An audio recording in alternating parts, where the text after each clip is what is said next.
Namaste. Welcome to Urban Chatterati. And today we are going to discuss the embargo against India by the Biden administration on the supply of the raw materials, which are very critical or very crucial for manufacturing of vaccine. It has been alleged that Biden administration is working under the pressure of US pharma companies who want to sell their vaccines to India, and they're deliberately sabotaging the manufacturing in India. So today I have Abhijit Iyer-Mitra to discuss this and much more. And so Abhijit, welcome to the show. Well. Abhijit, how true is this allegation that Biden administration is deliberately sabotaging the vaccine manufacturing in India? Look, they're deliberately preventing the export of raw materials to India. Are they deliberately sabotaging it? We still don't know the intent. Because there could be many things that play out here, especially when you see Angela Merkel's comment yesterday, not yesterday, a few days back, I think 2-3 days back, saying we allowed India to become a pharma giant. So we'll never truly know because the papers regarding the meeting and what went into the decision would always be kept classified. They'll never be spoken about openly. They'll never be released publicly, etc., etc. But what we do know is that they are preventing the export of Novavax. This is important. Of raw materials with whose use is for the Novavax vaccine, not for the Covishield, which is currently being produced. Right. Now, that's perfectly fine because, in essence, they're kind of scoring an own goal. Because what it means is India gets Sputnik, India gets Covishield, India gets Covaxin. You have 3 vaccines, that's pretty damn good. You scale up production, it only makes you stronger. So in a sense, they're actually doing us a favor. Yeah, but you're saying that it's not affecting the manufacturing of the COVID shield, but the other Poonawalla publicly tweeted about it, that there are many other things which are critical. For Novavax. For Novavax. Covishield. Okay.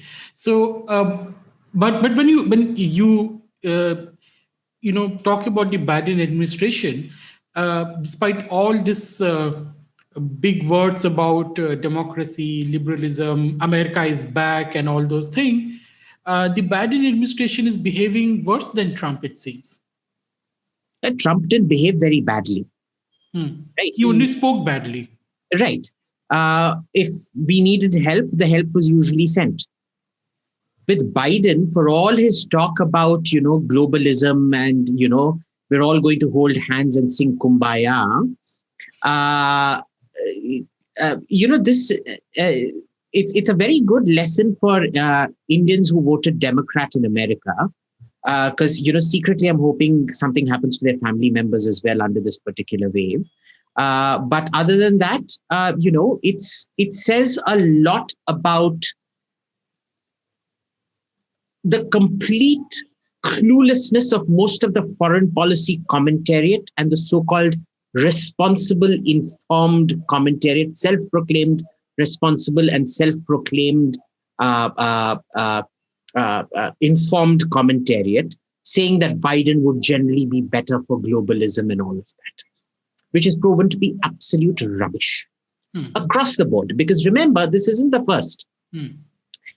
He has the US Navy was conducting freedom of navigation operations for the last 10 years in Indian territorial waters. India never really gave a damn. Why? Because our extended zones, they are intended specifically for China. They're not intended for harassment or bullying of everyone and anyone, right? And it's being done specifically because China is doing certain things. So it's kind of a reciprocal threat that if you can do that, we can do that with the Malacca Straits and things like that. Now, why did the US Navy feel the need to announce this publicly after 10 years? It makes no sense. You're conducting freedom of navigation operations. You're not being challenged. You've proven freedom of navigation. Why did you have to go announce it all of a sudden? And notice which are the countries that were named: South Korea, Maldives, India. Hmm. You remember, I was telling you how this man's son is so compromised to China. His actions will not directly help China, but they will indirectly help China. So he's effectively put all American allies on the same plank as China. You're Hmm. really no different from China, you know. Hmm. It's the same thing with vaccines now. He essentially what he's doing is he's saying, you know, you may be an ally, but America first, in which case, what's the point of being an ally? Hmm. Right. So that's perfectly fine. But I think in these last 3 to 4 months, Biden has done more damage, actual damage to the American alliance system than Trump was claimed to have done in the last 4 years. That's a strong statement. Well, it's a valid statement. It's a statistically supported statement. Hmm. And if he imposes CATSA sanctions now on India, that will be the cherry on the cake. But it's not just the embargo against India, which the the Biden administration has imposed. In fact, it's an undeclared embargo, so it's nothing official as such. But when you talk about America, they have the stockpile of the vaccines, which is several times more than they required at the moment. It's not just about India. It's just about the country. It's also about the countries in their neighborhood. Why they're not helping anyone? We need to separate vaccines from raw materials required from vaccines from which vaccine. Right. So we have to keep stressing that this is a future ban for the future to be produced Novavax, which I'm fine with. I don't want one more vaccine. I mean, if Novavax is so prone to foreign supply chain disruption, purely from a security point of view, we shouldn't be producing Novavax at all. Because imagine if this is the condition even before we start producing Novavax, can you imagine what happens after we work Novavax into our vaccination program? Yeah. So it's good it happened now. I'm glad it's not going any further. But sorry, I forgot. What was the second part of your question? No, so they have the stockpile available with them, which are more than in excess of what they require at the moment. But they're not helping anyone. It's not just India, but they're not helping even the countries in their neighborhood. What does it tell us about America and its current administration, especially that vice president who seems to be running the show? Look,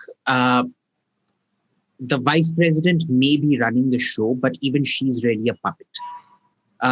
Biden is practically a walking cadaver. He's got one foot in the coffin. We don't know if he's alive or dead or, when he's going to die.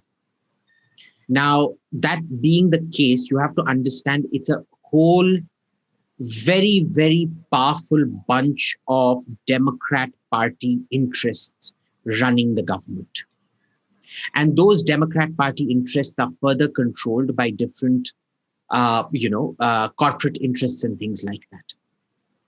So God knows what their entire agenda out here is. I've never liked conspiracy theories and deep state. So there is no real conspiratorial planning. I don't think anybody would have actually sat down and said, oh, yeah, that fellow said, Ab ki baar Trump Sarkar, and this is one way to get back at him. I don't think that would have happened. But it's just a lot of corporate interests that seem to align at the same time. So, for example, in case of CATSA sanctions, a lot of Boeing and Lockheed Martin would be thinking, look, this is one good way of ensuring we get more sales in India and kick the Russians out of the Indian market. This would be Pfizer telling their kept senators and their purchased senators and their purchased congressmen, if you do this, they will be forced to, buy our vaccines at a certain price.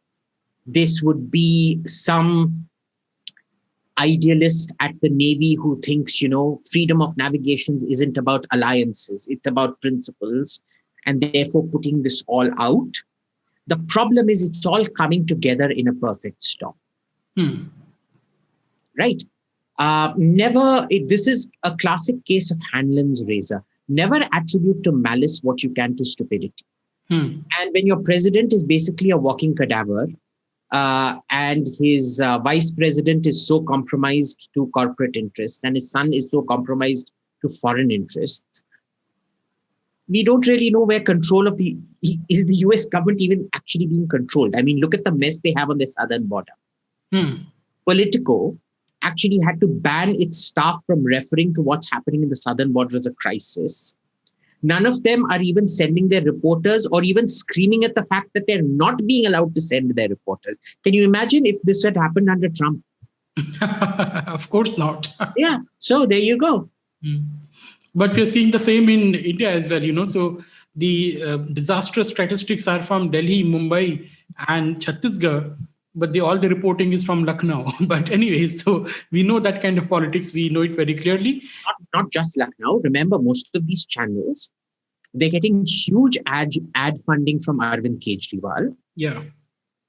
And none of them have reported the story that Op India broke today, which was about how Kejriwal had been given money for God knows how many oxygen generation plants. He never spent that money.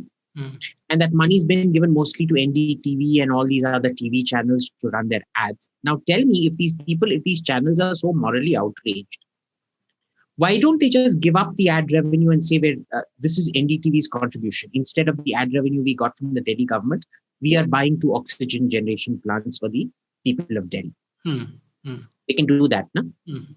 But they won't, because they're blood-sucking parasites. Look, the Indian press is a kept press. There's really no difference. There's a reason Bahadur Shah Zafar Marg isn't particularly far from GB Road. So, but that brings to this entire hypocrisy of the people who pretend to be outraged at the misery of the people, this entire woke culture. What happened to the wokes in America?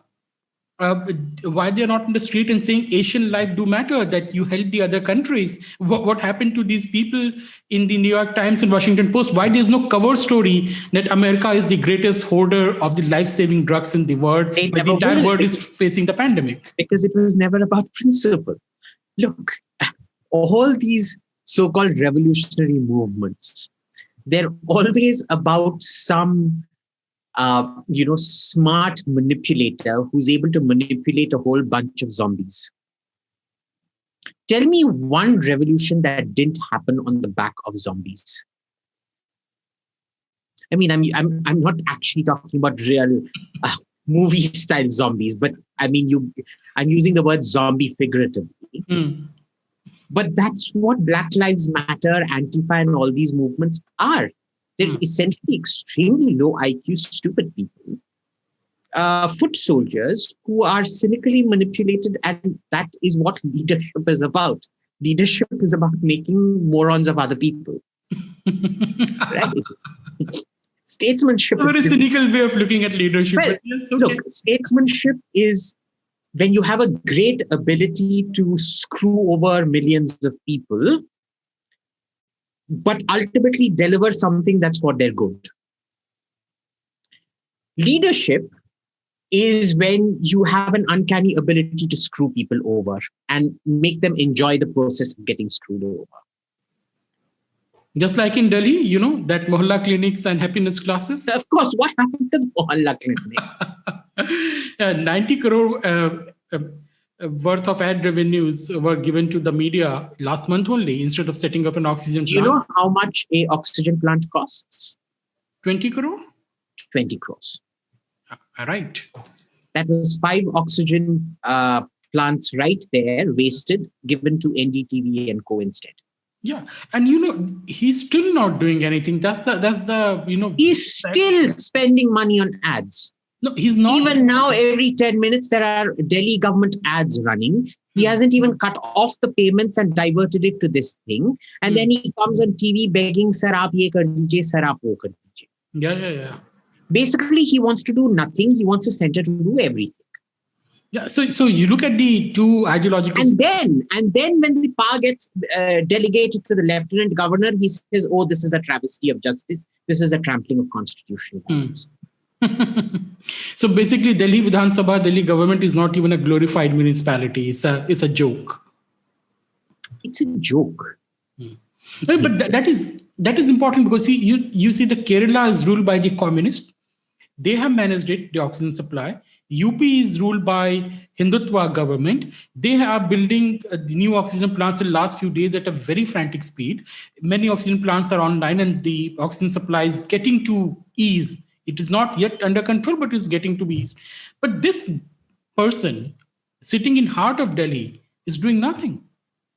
He's doing nothing because he knows that the central government will have to step in and keep contributing.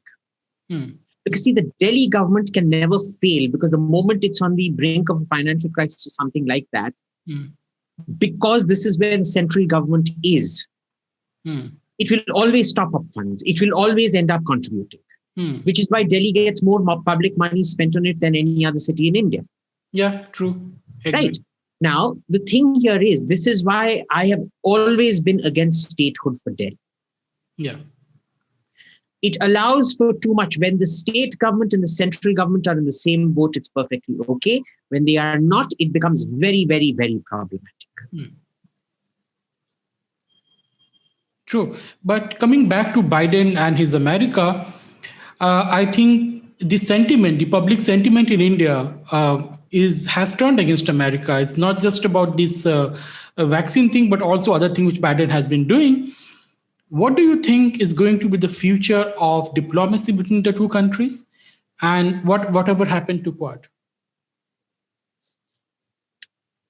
The diplomacy was already strained since Biden took over. It wasn't strained. It was a bit uncomfortable. And now it's just going to get even more uncomfortable. They're going to try to smoothen it out. They're going to maybe try to normalize it, but it isn't really going to work. And you know what I find the most curious of the lot? Remember, every time you and I have spoken about America, including when I've been labeled a local contractor for Lockheed Martin, my entire argument for an alliance with America has been based on the common threat with China, A, the need for technology, B, and the need for market, C. Okay, it's never been based on this cocaine-induced dream of shared values. We do not share values. Let us be very clear about we it. don't. Indian democracy is very different from American democracy. India's definition of freedom of speech is very different from the American definition of freedom of speech. In fact, I'd say America is now coming to the Indian definition of freedom of speech, not the other way around. Neither country has, the only shared value, I think, is that neither country has ever achieved a monopoly on violence. America because of the gun laws, India because, well, we don't really have a police. But other than, killing people on the streets, there are no shared values. Okay, in America, the only shared value is in America, you take a gun and kill 40 people. In India, you take a machete, have a little riot and kill 40 people. That is the only shared value you have. Let us be clear, India and America have no shared values. Yeah. If anybody tells you we have shared values, they really don't know why they are, and they exemplify the Peter principle of why they're there in their jobs. Okay, which is basically, offering favors of a carnal nature or something like that, because it sure as hell couldn't be because of their bloody brains. Now,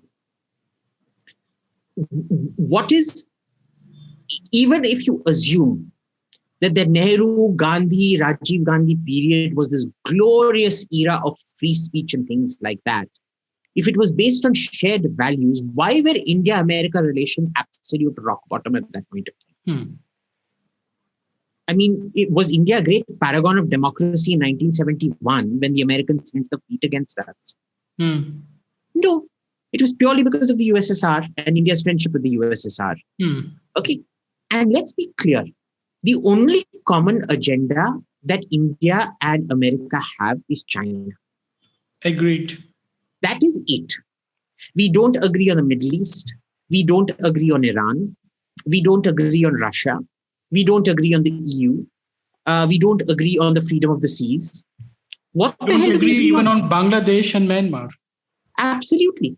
Hmm. So what the hell do we agree on? What is the shared values? Yeah. What is the shared vision? I really don't get what the shared vision is. Yeah. In fact, as I say, India and America do not have any shared values. Some of our values might be similar, like our commitment to a constitutional democracy, but that's it. We are a completely different people. We are a completely different society. We belong to completely different civilizations. We have nothing in common We apart from. belong to different stages of development, Hmm. Yeah. right? Even our assumption of the fundamental principles of what is democracy, what is secularism, what is individual liberty are completely different. Completely different. I agree to that. But Right. what will happen to this hyped Indo-American alliance and Quad and all? It seems that the trust which was built over the last decade or so has now evaporated, and the Indians are reminded how America has always been a hostile country to India. Absolutely. I don't think these people realize how much cumulative damage they've done. Individually, yes. Individually, the statements about phone ops, freedom of navigation operations, individually, the statements about the Novavax raw materials, individually, CATSA might not have done it. Cumulatively, I think the damage that they've caused has been extremely significant. Agreed. But Neil, so what will happen to this anti-China alliance now? Because see, when you look at America, America is doing all the business with China. Europe is anyways doing business with China. The Japanese are also setting up their factories, Detroit or something. They have decided to invest huge amount of money in China recently. Australia anyways can't do against anything against China. So they basically wanted India to be their frontline soldier against China. But why should India be one? Why should India bother with the Quad anymore? Look, this is the same reason I vote for the BJP. I don't care. Why I will continue to support an India-American alliance is the same reason I continue to vote for the BJP. It's not that America is very good, just like the BJP is not terribly competent. It's just the fact that, Rahul Gandhi is a lot worse. Or in this case, China is a lot worse. So I think that is why China and Rahul Gandhi signed that MOU, because they decided mutually to be absolutely reprehensible creatures, so that every other creature on earth, by comparison, including a praying mantis, would look like a better human being than they ever could. So, but you see, suddenly there is this hue and cry about allowing foreign vaccines in India. And when they talk about this foreign vaccine, they only name Pfizer. What is this obsession with Pfizer, which we are seeing in India for the past few days in media and everybody who's tweeting and commenting? And they know that Pfizer is an expensive vaccine, so they know people won't buy it. So they want the government to include that in the vaccination program. So the Indian government buys it at a very high rate and then subsidize or give it for free. And these would be the same people cribbing about 600 rupees for Covishield. Yeah, exactly. And knowing full well that Pfizer is an extremely temperature sensitive vaccine and we don't have the kind of cold storage chains to handle it. So, I don't know what it is with them. Basically, I think, again, I don't think Pfizer paid all these people because, first of all, I don't think Pfizer has heard all these names of these people tweeting about it. Second, I think these people are so desperate, they want to get onto Pfizer's payroll. So I don't think it's actually a coordinated campaign. It's more a case of, dissociative cranial rectal inversion syndrome. Whatever that meant. But final question to you, Abhijit. France and Russia have stepped in, right? They are offering help to India. No matter, whatever help will be offered will be very too small, but at least it's a nice gesture that they're doing something. Whom do you think is India's best ally or more reliable ally in the Western world, from Russia to the America? I'm counting Russia as the part of the wider West, even though Russia is a distinct entity. Whom do you think is more reliable? Because America certainly is not trustworthy, completely unreliable, and completely corrupt as well. So we don't know who is pulling the strings there. America is a fantastic ally if you manage to corrupt them. Do you understand? So had we gone in and purchased a lot of things, had we developed industrially the way China has, and bought over most of these senators and congressmen, because we all know they're for sale. They go up to the highest bidder. What we call GB Road in Delhi, they call their houses of Congress. So had we done that, we could have been assured of their reliability. So, for example, China is very happy with Biden being an extremely reliable frenemy. Pretends to be an enemy is actually a friend kind of thing. Let's not say America is not reliable. The question is, if you don't have leverage, don't expect reliability. Reliability comes based on interdependence and leverage. Okay, they're the same thing. When you're friends, it's called interdependence. When you're enemies, it's called leverage. Otherwise, it implies the same thing. With France and Russia, and Israel, they've always been extremely trustworthy as a rule. And it seems to be more ideological than it is actually practical. Because with Russia, it's a single product trade that we have with them, which is defense. With France, it's always been much more of a sort of mental connect with France, that France sees us as this, kindred brother who's just as irritating a pain in the ass for America as France is in NATO. Because, France always had this independent streak about them saying, we may be part of NATO, but we're not really a part of NATO. If the Russians invade you, you're kind of on your own, So, it's that strategic autonomy, what the French call autosuffisance, self-reliance almost. It's a much more nuanced term, but anyway. So there it's been that. With Israel, it's been the same thing. So what you're seeing is it's the three countries with whom we've had a great ideological affinity historically that have proven to be a lot more helpful and reliable than America. America needs to be purchased. America is a market. It's not a country, it's a market. It's a meat market. No, that's the point, but point well taken, that if you want to get America on your side, pay them money. Yeah. So if India today says that we are going to buy Pfizer and other American-made vaccines for our vaccination program, I think they will be... No, I think that's too little too late. It had to be a lot of different kinds of things that you had to do. I don't think it'll be as easy now as say, let's buy Pfizer. But maybe we don't even need it anymore. So because we don't need it anymore. Yeah. We don't need it anymore because if you get three, Sputnik, Covishield and Covax, ramp up their production to 100 million rounds a month each. You've got 300 million rounds a month, 1.3 billion people. So you need 2.6 billion rounds. So 2.6 billion divided by 300 million is what? 8 months, 8.5, 9 months, you can finish off your vaccination. But the good thing is, even if you've done about 20 to 25% vaccination, what will happen is the pool of people who can get infected again reduces massively. Yeah. Because the reinfection rates are very, very, very low. So right now, what's happened is because you haven't vaccinated, even your starting point for dealing with the second wave has been from here. Yeah. Had you vaccinated, your starting point for dealing with that second wave would have been here. Right. So vaccination leads to great savings in the future. Yeah. Hope so. We will see better outcomes. I think situation will come under control. But the American behavior will be remembered in India for long, just like we remember PL-48 fiasco by America. And I think it's a good thing that our generation has also learned that America cannot be relied upon. Yeah. But thank you, Abhijit, for talking to us, and see you soon. Audience, please subscribe to the channel.